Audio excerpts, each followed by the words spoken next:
So it has been a couple of days since the release of Mighty Morphin Power Rangers Once and Always on Netflix. I've now gotten to watch it a couple of times. I've let all my thoughts, I've let them simmer a little bit. I've been listening to reactions, watching reviews, reading reviews, all that kind of stuff, and kind of just gathering what I want to say about this special up. So here it is. Don't know how long it's going to be, but I have a lot I want to say this is my big in-depth review of Mighty Morphin Power Rangers Once and Always. So, as the title has already shown you, and if it wasn't already obvious, spoilers ahead. So if you have not seen the special, go watch it. If you're a Power Rangers fan, you're going to have a blast with this. You're going to get something out of this. And I think that that's a good way to kind of begin with this, is that this is not going to be what everybody would have wanted it to be. In fact, I saw a lot of people say that this was not exactly something that they absolutely loved, but they loved what it represented. There's been a lot of kind of togetherness. It's one of those nice, heartwarming moments in the fandom right now where everybody's just kind of yeah, we are Power Ranger fans. This is awesome, And that is honestly one of the best things that the special could ever have possibly done, I think Power Rangers, for all of its wacky moments, for all of its ups, for all of its downs, for all of its crazy decisions, weird decisions, bad seasons, good seasons, one thing that's been usually pretty consistently good, reasonably, is anniversary celebration. You have iconic classics like Forever Red, Once a Ranger, Legendary Battle was an attempt, Dimensions in Danger, which is one of my favorite episodes of Power. I think Ninja Steel and Super Ninja Steel are pretty bad, and I don't like watching either one of those seasons. But Dimensions in Danger is one of my top 5 favorite episodes of the entire franchise. So I will watch that one anytime. So when it's time, when the mission requires an anniversary celebration, Power Rangers knows how to deliver in some regard. Sometimes it's better with plot, and sometimes it's better with spectacle.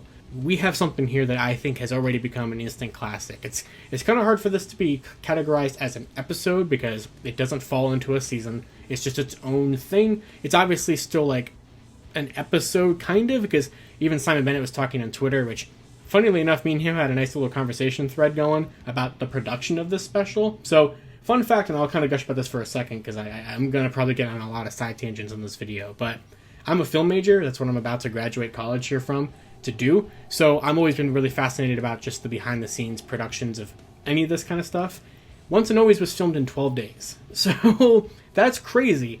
I thought that was a really, really small amount of time. Turns out, Power Ranger episodes are filmed in blocks of 3 days. They have 3 days to film episodes of a single episode of Power Rangers. So since this was produced and kind of envisioned when they were making it as kind of a double-length episode, it was always going to be an hour-long-ish special. So they gave it double the amount of time, which makes sense because this one has next to no Sentai footage. There's a tiny little bit of Sentai footage in Once and Always, but a typical Power Rangers episode, you have 3 days to film half an episode, maybe 75% of an episode, depending on what it is. But here, they had 12 days to film 100% original footage, which makes me appreciate it a lot more and also understand why certain things maybe didn't happen in the way that we wanted them to happen. And that's where we just get into the idea of this special. And I want to break this video up into a couple different segments here. I have a bunch of notes written down here on the side that I'm going to be referring to.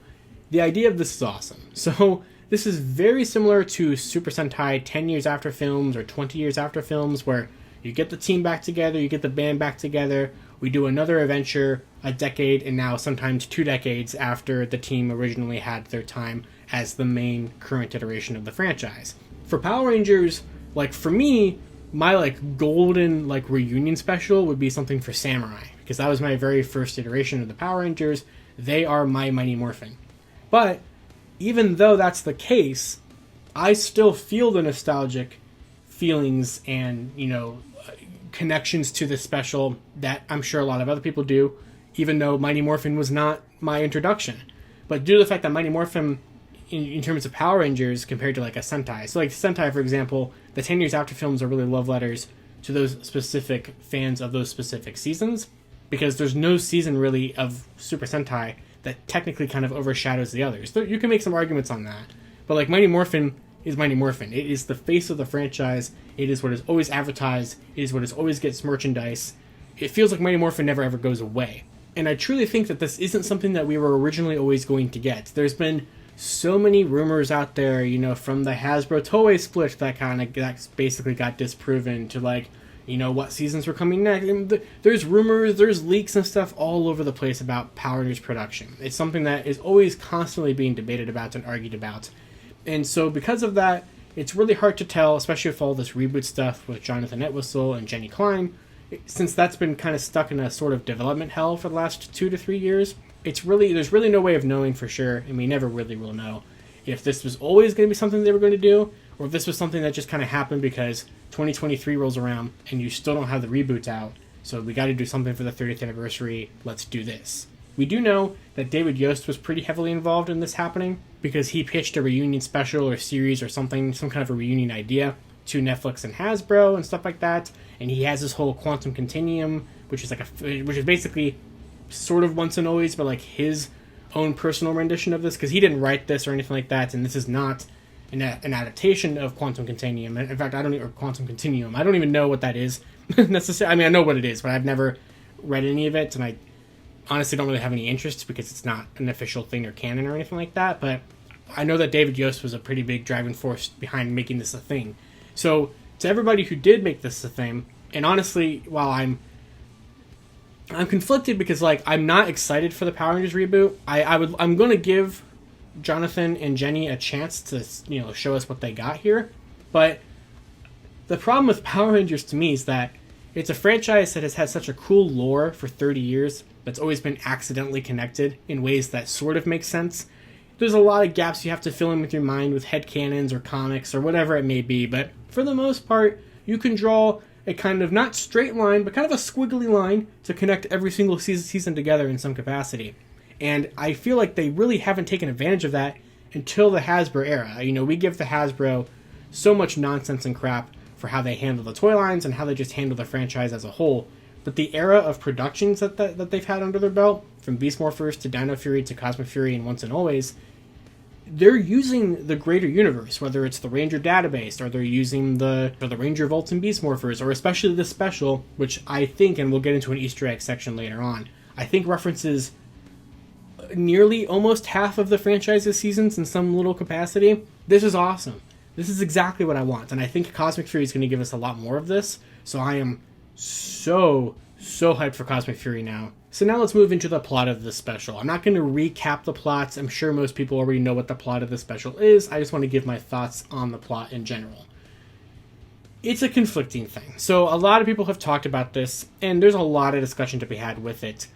I don't dislike this idea for a plot, and I definitely don't think that any emotional manipulation was their goal or anything like that, but just due to other actual real world circumstances, this special there's something about it this doesn't feel right about what it's dealing with. It's a good discussion and it's a good topic, and I think they for the most part handle it pretty well and respectfully.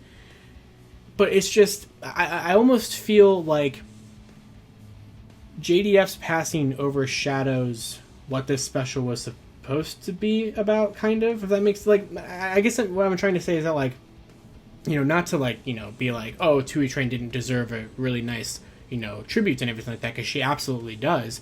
But I think it's just the fact that since she passed away over 20 years ago, I mean, she passed away the year that I was born, 2001.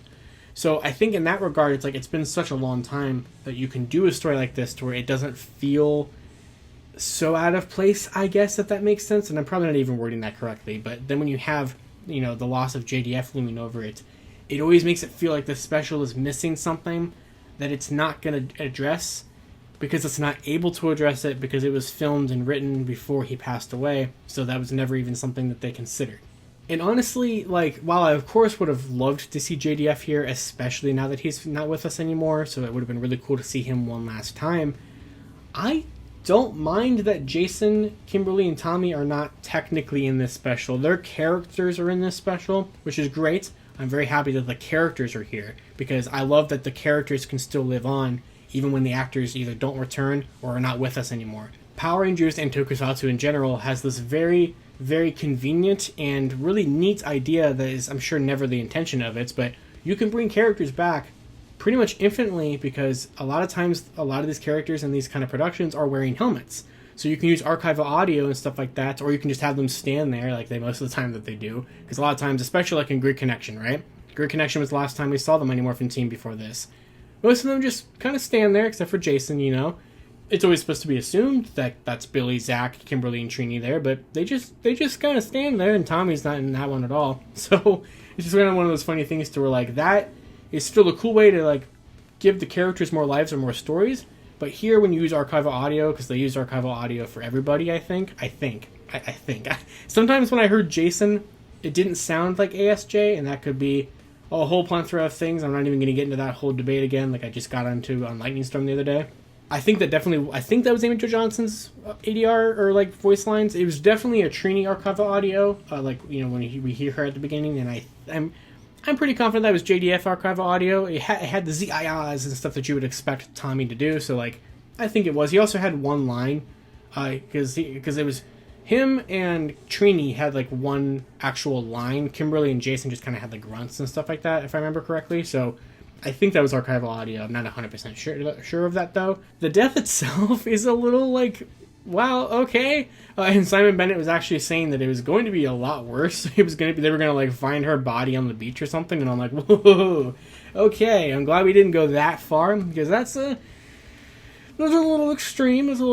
And death in Power Rangers has always been a very, very weird thing, especially because, well, really up until now, they weren't even allowed to say the words die or death or killed. It always feels like, like when a kid like says a bad word when they're by themselves because they don't think that their parents can hear them. It felt like that every time I heard Robo Rita say like, I'm gonna kill you in your sleep, or die, or like or like when Min was like, she killed mom or something like that, and I'm like, you got the pass to use it and you're just going with it. So it felt a little weird in that regard. I don't mind it. I don't care what terminology you use for it. Destroy, kill, death, whatever. It's all the same thing. Power Rangers has always used destroy. I get what they did here, and like I wouldn't want them to have done like a CGI Tui train or anything like that, but I feel like there's a version of this to where Trini just gets seriously injured, so she's out of commission, or she gets teleported somewhere or something and they can't find her. Then maybe, because like Rita teleports over to the Dark Dimension, right after she kills Trini. Maybe Rita like kidnaps Trini and they're stuck in the Dark Dimension for so long, because then you can still have the Billy feeling guilty about what happened, regardless if it led to her death or not. You can still have Min want to get revenge. That wouldn't ruin her plot line of like in her character arc in this special. So I feel like there's ways you could have done this to where you didn't kill Trini, but they did, and I think that they handled it reasonably well. It's just kind of it's a touchy subject, especially with the passing of JDF. I think if that didn't happen, and death wasn't actual like real world death, reality death, actually wasn't still so prominent in our minds, I think that this would have made a lot of people see what they did with this in a different light. But that's just kind of what we ended up having to deal with. So now I want to dive into the characters of the special, because this is, I think, a lot of where the special really shines, because, Power Ranger acting, right? We'll start with that. So, like, these people were hired, when they were teenagers because they could do martial arts. So, like, I'm not saying that these are bad actors by any means. And I think David Yost, Walter Jones, a lot of people in the special do a very, very good job. Barbara Goodson is just killing it, literally, by always getting to say the word. She's just killing it as, the voice acting for Robo Rita here. I love getting to see these guys back again here, and I think that some characters I wish I would have seen a little bit differently or saw more stuff for them to do, but for the most part, I liked everybody in this special and what they were doing in some capacity. I'm going to start with Rocky and Kat, because they definitely got sidelined, not as much as Aisha and Adam did, but we'll talk about them in 1 second. But I kind of feel like there was more for them to do here than there was in Dimensions in Danger, but I don't mind that Kat and Rocky didn't have as much of a focus here because of the fact that we just saw them 5 years ago, whereas Billy and Zach, we haven't seen them in like 20 years. So Rocky's hilarious in this special. A lot of people have been saying about that. I love the whole thing with him, his noodles, Alpha threw them away. There's this one time, and I'm going to play the clip, he pronounces Snizzard. Just, I don't know why, I just thought it was funny. Minotaur and Snizzard sure fit that definition. So, there's that. And then Kat, some people pointed this out, there's no way that this is actually the intention, right? But she's driving a crane. She did have a crane Zord. Is that an Easter egg? Is that just a coincidence? Headcanon, that was intentional, because that's hilarious. But, like, Kat gets to reference JJ. I like that a lot, because Soul of the Dragon, and also, JJ was present and mentioned in Dimensions in Danger, but JJ is a really cool character that I liked in Soul of the Dragon, which is one of my favorite Power Rangers stories ever, by the way. So to have some more connections to that and kind of, establish the idea that he's still out there and everything, perfect. I love it. So now talking about Adam and Aisha, though, I wish that the special gave them more to do. I definitely wish that it gave them more to do. I'm conflicted about them because it's like, I'm happy they're here. I'm very happy that they're here. The second honestly, but I was kind of expecting this because the second that we got the trailer last month and we saw Adam and Aisha on that screen, the second I saw that I went, oh, they're not going to be in this special very much, are they? And they're not. They're in that scene and then they're at the end of the special and that's it. I'm perfectly good with the whole thing that they've established where they are part of Space Patrol Alpha, which was confirmed finally by Simon Bennett as that is what SPA stands for. They didn't say that in the special or anything like that. I like what they're doing here. A lot of people have been saying that they don't like that these two characters are part of SPA. I don't mind this. I saw a lot of people also mention that like maybe Adam got the idea to join this after meeting Bridge, back in Once a Ranger, and I'm perfectly good with that. I don't know why Aisha is a part of it necessarily, because the last time we saw her, she was in Africa.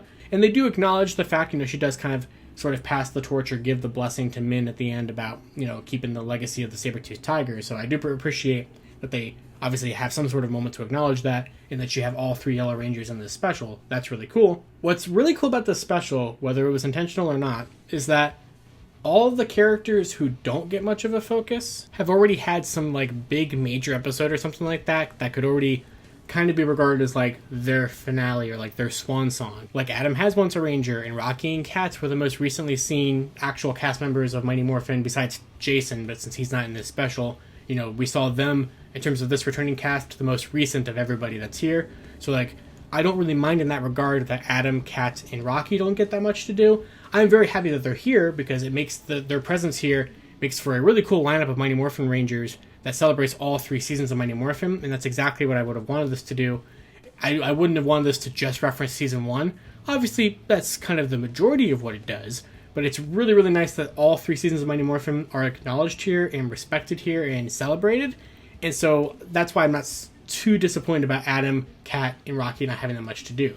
Aisha is a little bit of a different story since she went to Africa at the end of Mighty Morphin and just has like never been heard from since. She did reprise her role in Hyperforce, so she did also somewhat come back a little recently. So she also kind of has an appearance that's a little bit more recent compared to like Zach or Billy here. But since we haven't seen Zach or Billy in like 20 years, they really needed to be the focus of the special. And I'm so happy that they are essentially, with Min, the main characters here, or definitely are. The 3 of them are the main characters of the special. So let's talk about Zach and Billy. Oh my god. I love it. I love both of them in this special so much.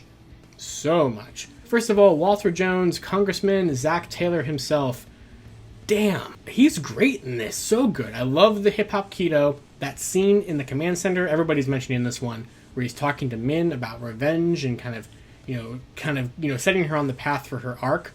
So good. I mean, like I said earlier, not that I think these guys are bad actors or anything like that, but like, that's not exactly what their like primary thing was. It was like the martial arts kind of thing. So they're bringing it, and you can tell like they're really doing a good job here of like trying to like give these heavyweight issues to their characters in a way that they've never really been able to do before. I have a huge bias because aside from Tommy, Billy is my favorite of the Mighty Morphin team. He always has been. I've always related to him as kind of like the nerdier kid, that kind of thing.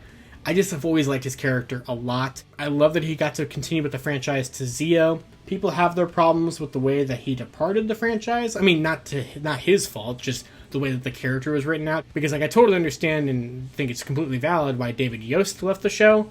But the departure of Billy was kind of weirdly handled, where he gets old and then goes to Alcatraz and he meets a girl there, so he just is like, I'm staying. And then he just never comes back. I love that they acknowledge that, but his ending was always sort of anticlimactic for being the last of the original core 5 still on the franchise. He was there for 4 entire seasons, and I guess spoiler alerts, but the dude's coming back in Cosmic Fury, and I'm so freaking happy. I'm so freaking excited for that, because it's kind of been a sort of badly kept secret that he stuck around after the 12 days of production of Months of Noise and will be part of Cosmic Fury. Illuminati's reported about that. Some other website, I forget which one it was, but they listed it as like the seasons that he's been in before the special came out, and they haven't acknowledged that yet. So we don't know how many episodes of Cosmic Fury Billy's going to be in. And if it's also, we also don't even know if it's just going to be Billy. I could maybe see Zach sticking around for that too. It kind of seemed maybe that was the idea behind announcing David and Walter returning at the same time, because they did that little, special behind the scenes video where the two of them were like, we're back for the 30th anniversary. And that's before we even knew that like Once and Always and Cosmic Fury were like separate productions and all that kind of stuff. And it was definitely before we knew about the rest of the returning cast. His whole story about trying to revive Zordon is not what I would have expected. I also gotta give the special credit that they didn't do it. Like, when you're thinking, and of course being a film major and everything, I think about like story structure. And when you set up something in the first act, you resolve it in the third act. So like, it makes sense.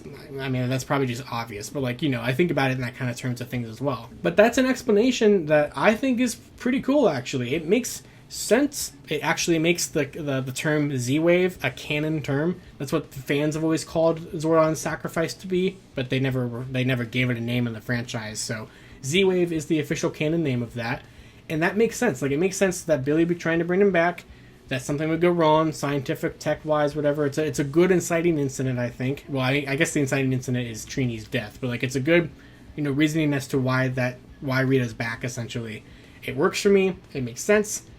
I'm good with it. It's great. But since I mentioned that Rita's back, I guess it's time to talk about the fights in this special, because woo! So it's always kind of a treat whenever we get to see the production team of Power Rangers film their own fights. And of course, since the special uses no Sentai footage except for the brief amount of archival footage when we see Rita rising out of the dumpster in the time portal, but that's like a couple seconds of Sentai footage. So besides that, the special is entirely original footage. I love the detail about the putties crumbling into the rocks. That's a great shot. I love that. The hip-hop keto and the whole fight in the juice bar was really, really well done. I think that the power weapons usage in this special was incredible. Everybody's talking about this one too, and I'm going to talk about it too. That shot, like the demise of Robo Minotaur, where Rocky jumps up into the air and just like comes down onto it with the sword. Holy shit, that was so cool. I loved that. And like Min is like actually stabbing some putties, and she gets some like dirt on her suit and everything. It feels like such more of a realistic fight than I have ever seen from Power Rangers, or at least from the Mighty Morphin Power Rangers. Because that's the thing too. Seeing these suits in HD quality just kicking some ass, so good. So good. But what I would have wanted to happen another way was the Megazord. And the Megazord is like, you were so close of having like a really solid special with production values and character moments and just fan service, especially too, which we'll get into after this. And then you get to the Megazord fight. And I will be honest, I'm going to watch the special, who knows how many more times for the rest of my life. I've already seen it in its entirety twice, and I've gone back and watched certain parts of it like multiple times already. I am never going to want to rewatch that Megazord battle. I don't like that Megazord battle a lot, actually. I understand why it happened the way that it did, but it doesn't look good. It just doesn't look good. I think the CGI on Robo Snizzard is not terrible, but the CGI in the Megazord is pretty bad. There's some parts of it that are not that bad, though.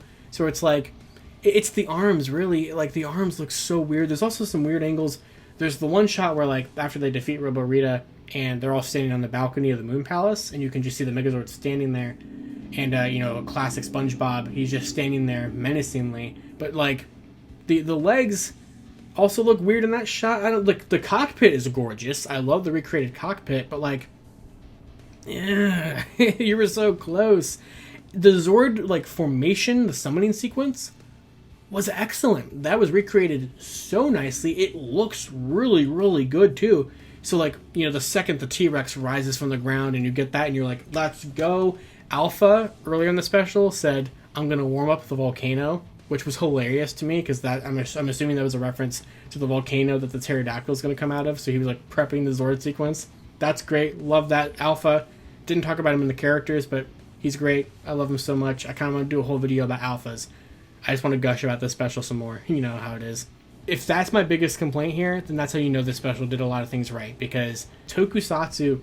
And, I'm not going to say Tokusatsu looks cheap, but there's a certain Tokusatsu charm to where sometimes they have an idea, and there's something that they want to do, and even if it doesn't look great, Don Brothers CGI Mecha, they just do it anyway, and go, screw it, we're just going to do it, and you're just going to accept it. And, yep, I will. So, I don't even want to make it seem like it's a big complaint or something that I'm going to be like, well, the Megazord was shit, so this gets a 3 out of 10. No, this special is fantastic. I just wish that if there was one area it could be improved on, it was that.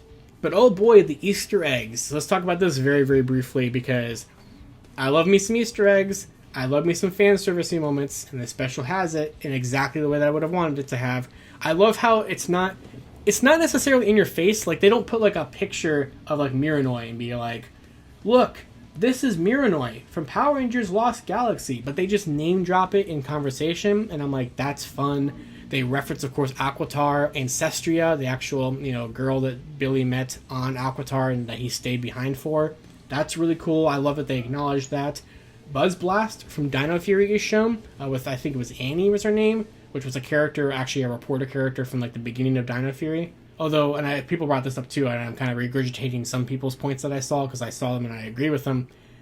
Why is Min holding the phone like that? That is a very awkward way. I've never seen somebody take their phone and then been like, I'm gonna watch something, so I'm gonna hold it. How did she even hold that? She was just like, see, I can't even do it. She was like, I don't even know. It was just so unnatural. So I don't know what that was about. But some of the other Easter eggs we talked about, like in my trailer video a couple weeks ago. So like, the Bandora Protocol is a reference to Bandora from Super Sentai being the name of Rita's original character. You have all the different cities that are popped up there. Turtle Cove from Wild Forest, Reefside from Dino Thunder, the Astro Megazord from In Space, Terra Venture from Lost Galaxy. So those are all there. You have references like Too Much Pink Energy is Dangerous, references to Countdowns of Destruction about how Zordon died in the first place. And surprisingly, I'm really shocked, honestly, that tube crack, because everybody thought when they saw the tube crack in the production photos that was there to be like, oh, that's where Andros slashed in Countdowns of Destruction, which it pretty much is.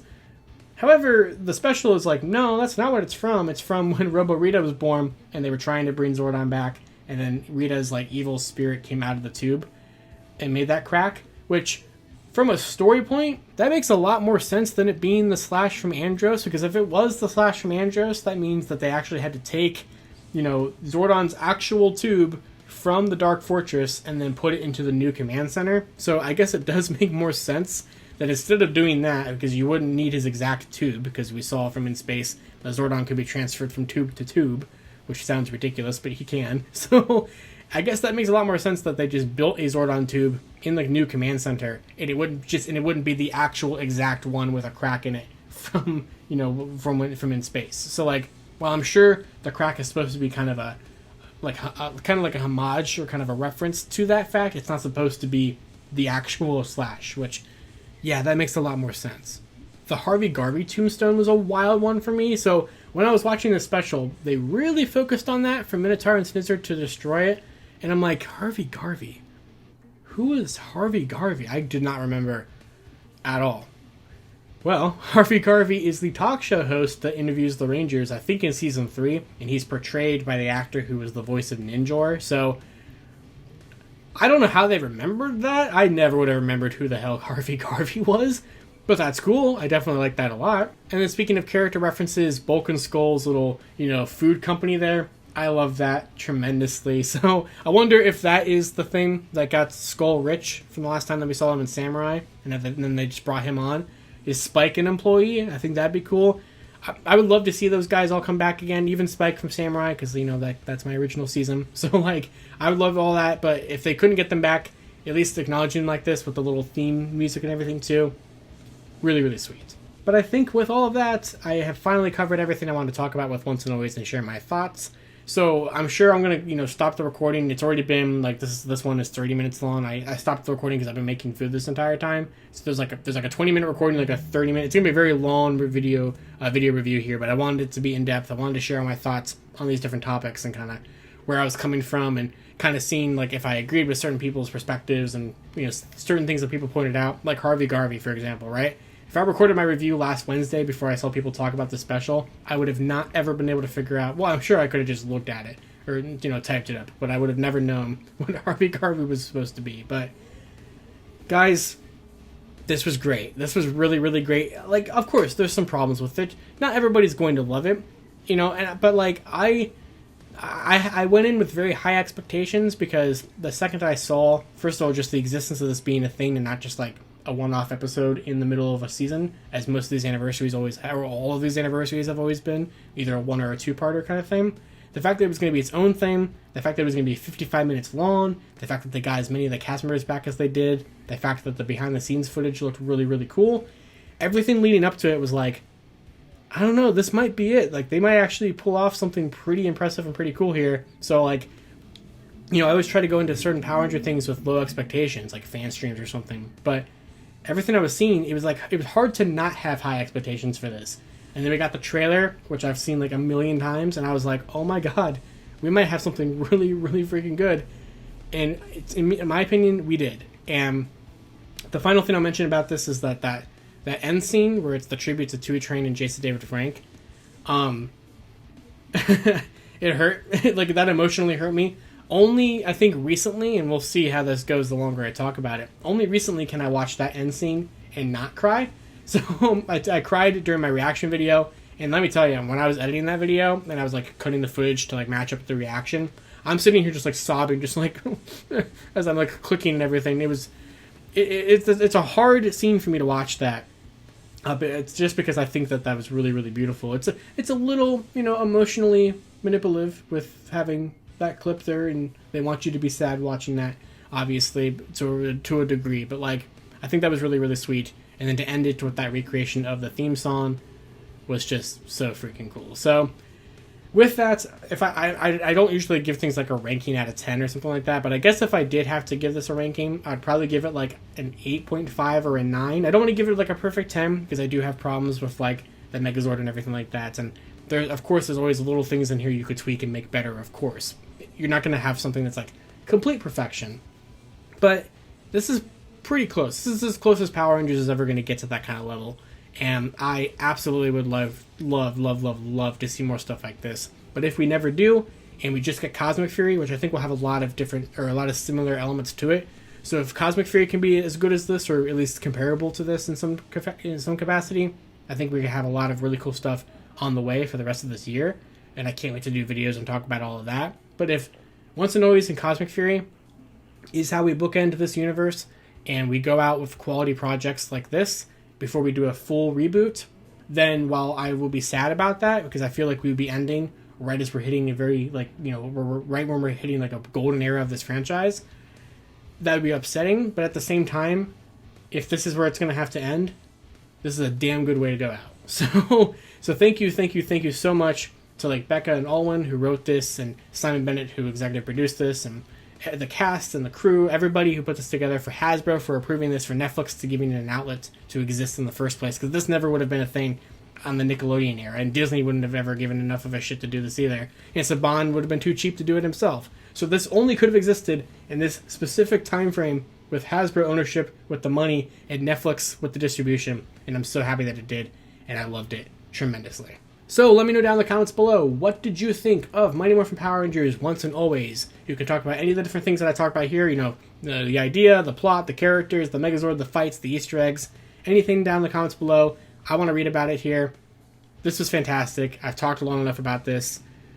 I'm going to wrap it up. So until next time, you guys can follow me on Twitter, @LivingRangerKey, or @LightningFigPR, and be sure to check out other Once and Always videos, which will be linked in the playlist in the description and also at the end card here. And there are also a couple more on the way. I have a couple more that I want to do before I move on from Once and Always, because there's just so much I can talk about here. But this was the in-depth review, and stay tuned for more content here on Toku Topics. So until next time, I'll see you all later.